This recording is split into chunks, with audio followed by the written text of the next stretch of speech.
Some people deal with stress by taking a deep breath. Others try a bit of yoga. But if you are Sarah Ferguson, the Duchess of York, you deal with a mounting global scandal by treating the planet like your personal monopoly board, except you never actually pay for the hotels.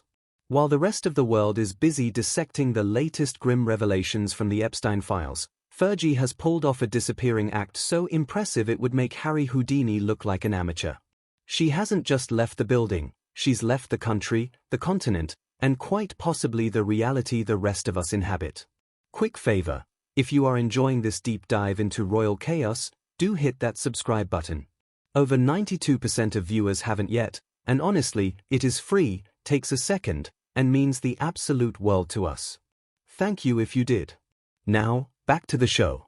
Imagine, if you will, being booted out of your palatial home at Royal Lodge and having your name dragged through the mud in connection to the most infamous financier in history. Most people would go into a dark room with a damp cloth over their foreheads. Sarah? She decided it was the perfect time for a holiday. Or three.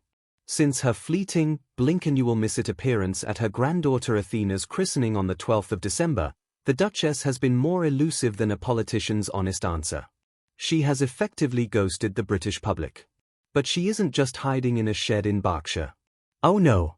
She has been spotted, or rather, tracked, to a series of locations that suggest her search for solitude requires a very high thread count and a 24-hour concierge. We are talking about a woman whose primary survival instinct when the metaphorical fan is hit by the metaphorical debris is to check her passport. It is a bold strategy, really. It is the if I can't see the scandal can't see me approach to public relations. Now, if you thought she was roughing it, think again. The first stop on the I'm stressed about my ex-husband's friends tour was a famous Swiss clinic that costs a modest £13,000 a day.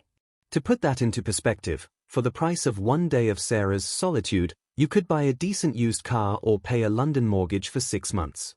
What does one get for £13,000 a day? One would hope it includes a new identity and a time machine, but usually it is just very expensive kale juice and a view of the Alps. But Switzerland was clearly too chilly for the Duchess's delicate predicament. She then pivoted to the United Arab Emirates. Why the UAE, you ask?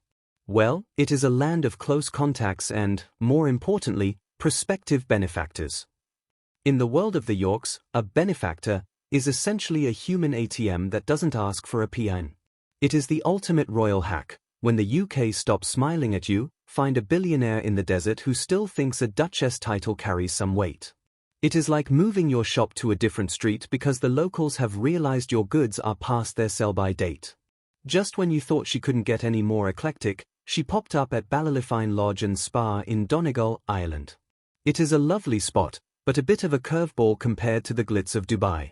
It's almost as if she's playing a high-stakes game of where in the world is Sarah Ferguson? According to royal historian Andrew Loney, the man who literally wrote the book on the York's rise and spectacular fall, this is classic Sarah.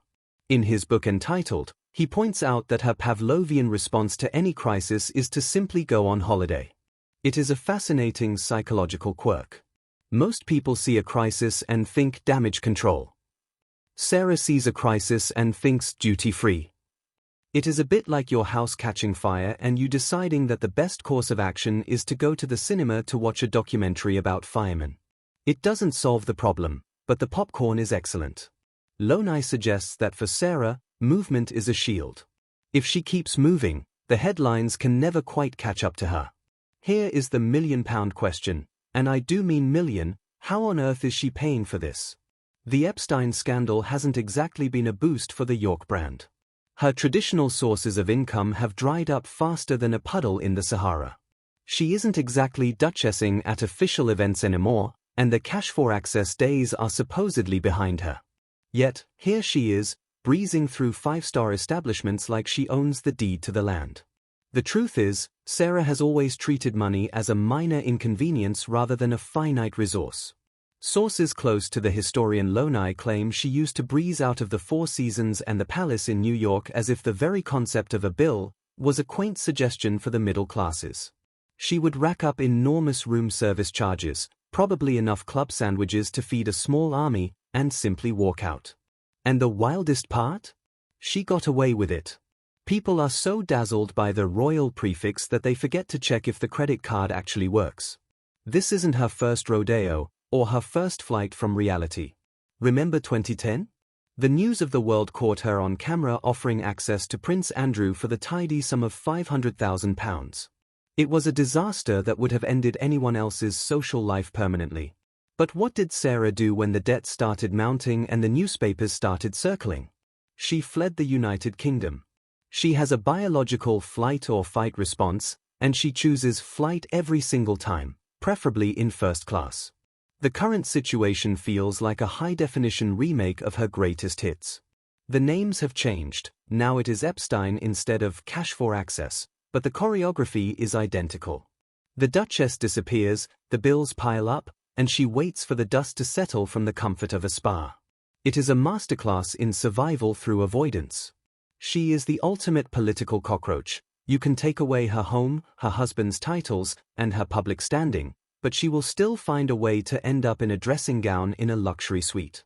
Let us not forget the catalyst for this latest world tour, the eviction notice from Royal Lodge. King Charles has been tightening the royal belt, and the Yorks are the first ones feeling the squeeze. Being booted out of your home is stressful for anyone, but for Sarah, it was the final nudge she needed to become a global nomad. Without a fixed address to hide in, the world becomes your living room. It is a strange irony, isn't it? She is looking for solitude in some of the most populated luxury hubs on Earth. You don't go to Dubai for solitude, you go there to be seen by people who don't read British tabloids. You don't go to a £13,000 a day clinic to be alone, you go there to be pampered by a staff of 20. Her version of lying low is most people's version of living like a billionaire. It is a bold, high-stakes game of hide-and-seek, and so far, she's winning. What we are witnessing is the York economy in full swing. It is an economy built on charm, old connections, and the lingering scent of royalty. As long as there is a benefactor in the UAE or a spa in Ireland willing to host a duchess for the prestige of it, Sarah will never truly be down and out. She is a woman who has turned being in trouble into a lifestyle brand.